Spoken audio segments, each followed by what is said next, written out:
You think being Grogu is cute? It is, but it also sucks. You don't remember your birth. Not really, but sometimes in the quiet moments, in the spaces between dreams, something comes back. Something warm, familiar.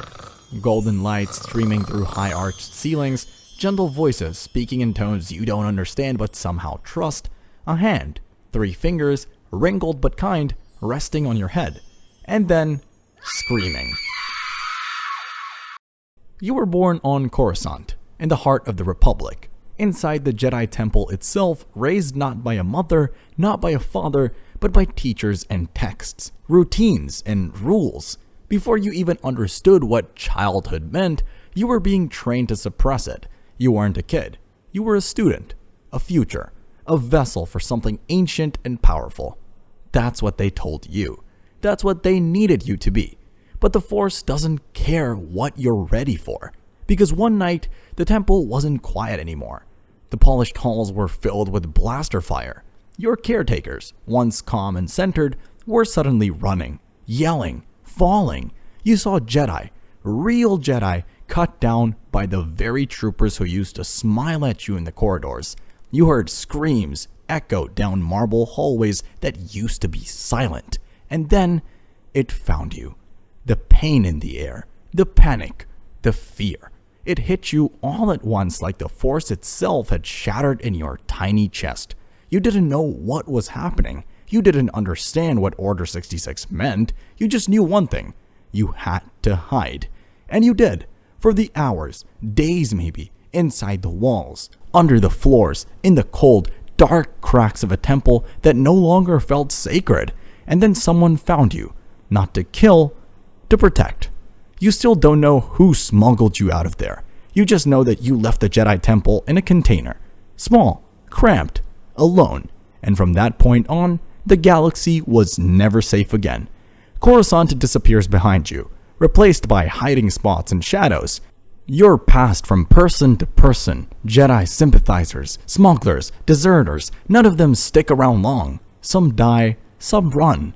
But eventually, you stop asking questions. You stop reaching out. You stop speaking. Because in a galaxy that just declared war on people like you, silence is survival. You drift through spaceports, slave quarters, labs that smell like metal and regret. Sometimes you're treated like a treasure, sometimes like a science project. Either way, you're a thing, not a child, not a person. And then one day, the hiding ends. You're found on Orvala 7, held in a rundown compound by Nikto mercenaries who don't even know who you are, only that you're worth a lot of money to the remnants of the Empire. You're 50 years old by now, but still an infant by your species' standards. You don't fight, you barely move, you just sit there, like you've been doing for decades, waiting for something to change. And it does.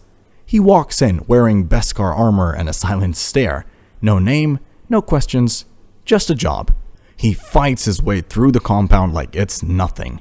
Everyone else would have left you in that cold metal pod, tagged you, frozen you, and handed you over. But djarin didn't. He sees you, like, actually sees you. He doesn't understand the Force. He doesn't know who you are or what you've been through. But when the time comes to hand you over to the Empire, he says no. He chooses you. That changes everything. But it's not happily ever after, because freedom doesn't mean safety. Not in this galaxy. And you and Jin spend months on the run. From bounty hunters, from stormtroopers, from clients who want to poke you, cut you, clone you. You learn to move fast, stay hidden, duck blaster fire, and never ever trust a smooth landing. But for the first time in your long, quiet life, you're not alone.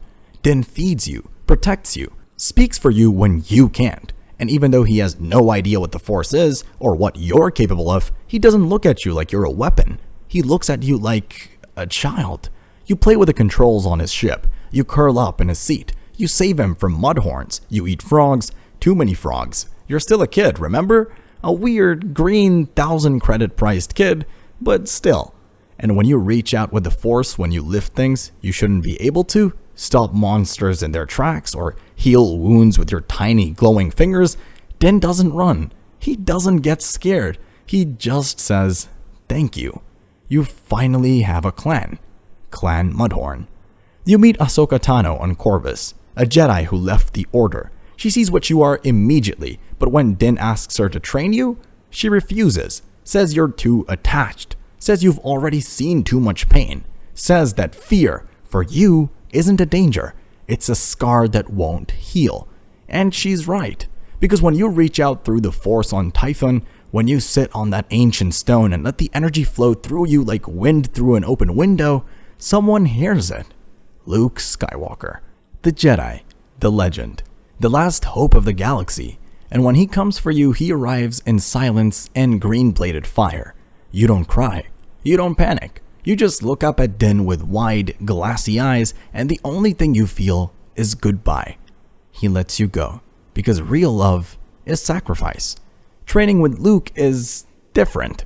His world is quiet, peaceful, full of soft moss and old ruins and tiny droids that zap you if you lose focus. He doesn't yell, he doesn't scold, he speaks gently, encourages you, helps you remember what the Force feels like, not just what it does. For the first time since Coruscant, the Force isn't a wound, it's a gift.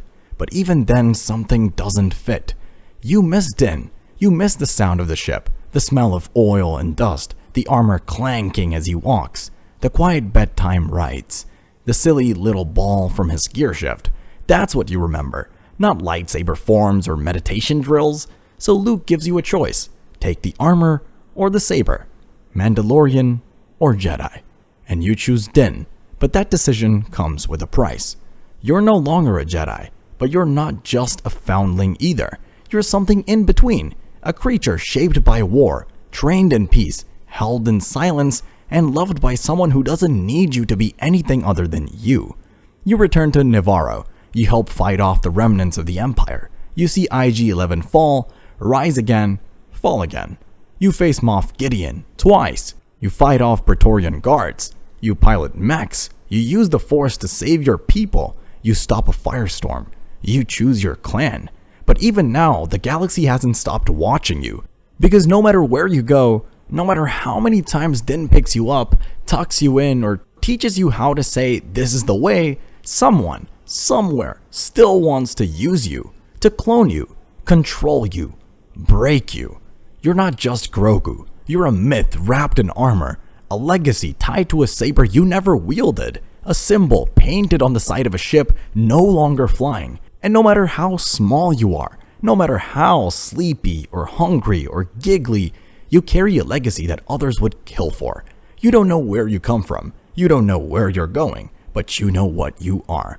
You're the bridge between stories, the question no one can answer, the possibility that maybe Jedi and Mandalorian don't have to mean opposite ends. You're not a mascot, not a science experiment, not a sidekick. You're a child who never got to be one. And that's why it sucks to be Grogu.